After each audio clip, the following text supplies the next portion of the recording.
If you're earning over $100,000 and you're not using superannuation strategically, there's a good chance you're handing the ATO thousands of dollars you could be keeping. I'm Stephen Blake, Chartered Tax Advisor and Director of Bristax. I've spent over 2 decades helping individuals and business owners with tax strategy. I believe that for most Aussies, super contributions are one of the most legally effective ways to reduce tax. Unfortunately, many people don't understand how they work. So today, I'm going to walk you through 3 strategies that can reduce your tax bill using super contributions. I'll explain how each one works, who it suits, and the traps you need to avoid. Let's get into it. Before we get into the strategies, you need to understand the 2 types of super contributions, because each strategy I'm about to explain falls into one of these 2 categories. The first type of contributions are concessional contributions. They include your employer's superannuation guarantee payments, salary sacrifice contributions, and personal contributions that you can claim as a tax deduction. The key thing about concessional contributions is that they're taxed at 15% inside your super fund. That's right, just 15%. Compare that to your marginal tax rate, including Medicare levy, which could be 32%, 39%, or even 47%. The overall tax benefit of concessional super contributions is the difference between your personal marginal tax rate and the super fund tax rate of 15%. So if your marginal rate is 32%, which applies if you earn between $45,000 to $135,000, the overall tax saving is 32% minus 15%, which equals 17%. This means you are at least halving your tax rate with concessional contributions. If your marginal tax rate is 47%, which applies if you earn over $190,000, the overall tax saving is 47% minus 15% equals 32%. This means your concessional contributions are taxed at less than 1/3 of your personal tax rate. Now,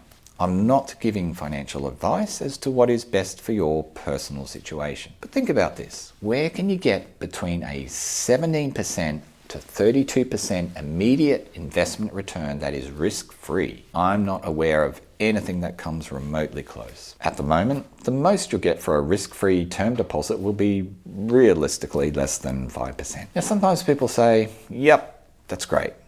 But what if my super fund goes down in value? Well, yes, that is possible, but just remember you essentially get to decide what level of risk your investments are exposed to inside your super fund. It's important to realize that superannuation is an investment structure. It is not an investment itself. So you should be able to choose an investment profile within your super fund that is low or no risk, meaning that if a financial market downturn or crisis hits, your super fund investment value will not be significantly affected. Okay, so we've discussed concessional super contributions. The second type of contributions are non-concessional contributions. These are after-tax contributions. You've already paid tax on the money, so when it goes into your super fund, it's not taxed again. Non-concessional contributions don't give you an immediate tax deduction, but they can still be effective for building wealth inside super, and especially if you're approaching retirement. This is because of the 15% tax rate on investment earnings inside the super fund compared to your personal marginal tax rate. Now, let's look at 3 super strategies. The first strategy is called salary sacrificing, and it's also known as salary packaging. Salary sacrificing is one of the simplest ways to reduce your taxable income.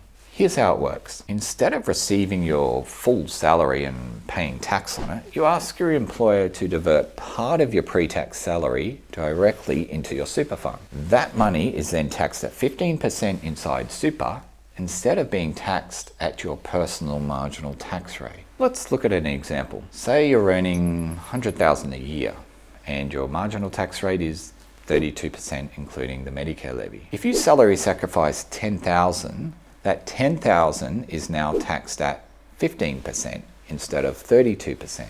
That's an immediate tax saving of $1,700. Now, your take-home pay drops by $6,800, but your super balance increases by $8,500. So you're sacrificing some income now, but you're building wealth in a tax-effective structure. The higher your income, the bigger the tax saving. If you're earning $200,000 and you're in the 47% tax bracket, salary sacrificing $10,000 saves you $4,700 in tax.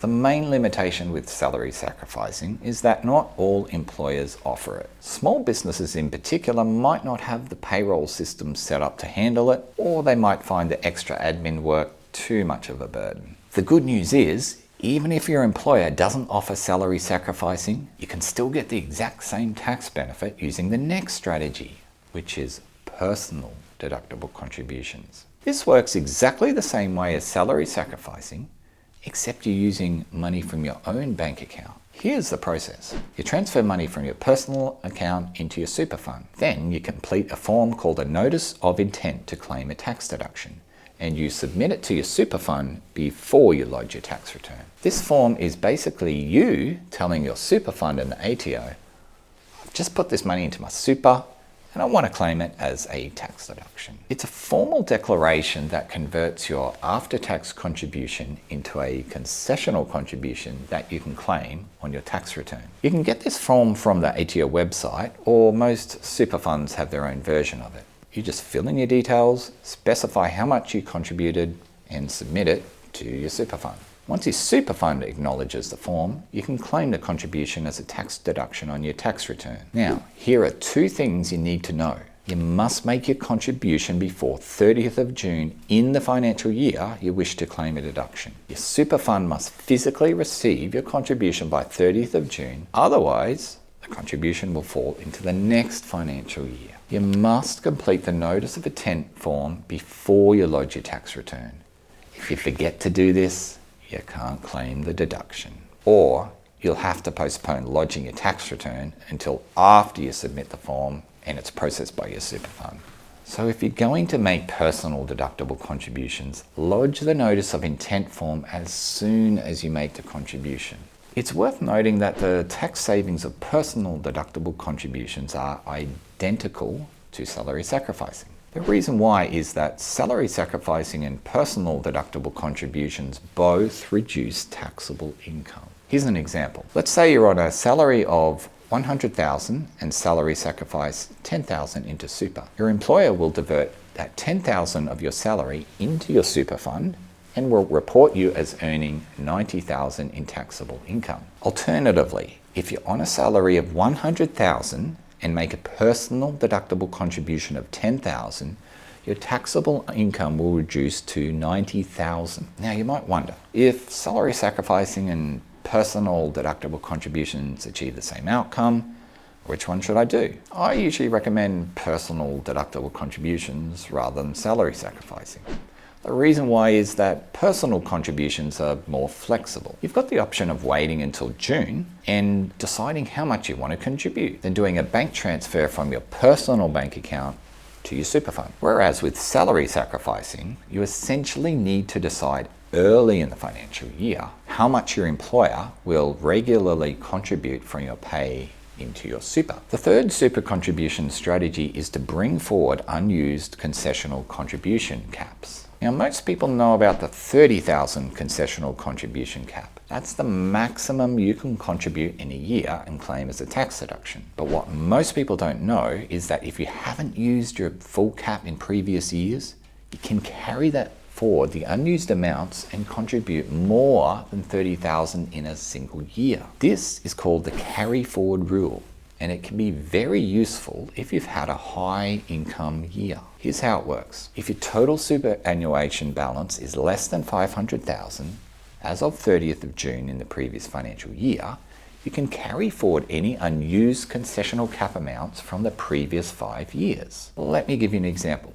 Say over the last 5 years, your employer super contributions have been $15,000 a year. That means you've been under the cap by $15,000 each year. In this financial year, you could potentially contribute up to $105,000 and claim it all as a tax deduction. That's the current year's $30,000 cap plus 5 years of unused cap amounts. 5 times $15,000 equals $75,000. Now, You wouldn't do it unless you had a good reason, but here's a scenario where it makes perfect sense. Let's say you sell an investment property and you make a $200,000 capital gain. After the 50% CGT discount, your taxable capital gain is $100,000. If you do nothing, you're paying tax on that $100,000 at your marginal rate. If you're in the top tax bracket, that's $47,000 in tax, including Medicare levy. But if you use the carry forward rule and contribute that $100,000 to super, you've just offset your net capital gain of $100,000 down to zero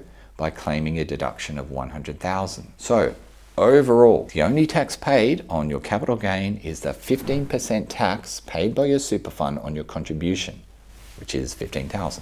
Compare this to the $47,000 tax you would pay in your own name. That's an overall tax saving of $32,000. Bringing forward unused concessional contribution caps is one of the most underused strategies I see. And it's very effective for people who've had a one-off high income event. Now, just a caution about concessional contributions. You should make sure you don't exceed the concessional contributions cap. If you contribute more than your concessional contribution cap, the excess amount is added back to your taxable income and taxed at your marginal tax rate. You don't get the 15% benefit on the excess. So, that rounds up this list of super tax strategies. Before you make any contributions, speak to a tax advisor who can look at your specific circumstances and optimize your tax deductions. At Bristax, we specialize in tax planning. If you'd like help structuring your super contributions properly, contact us via the link in the description below. Thanks for watching. I'll see you in the next one.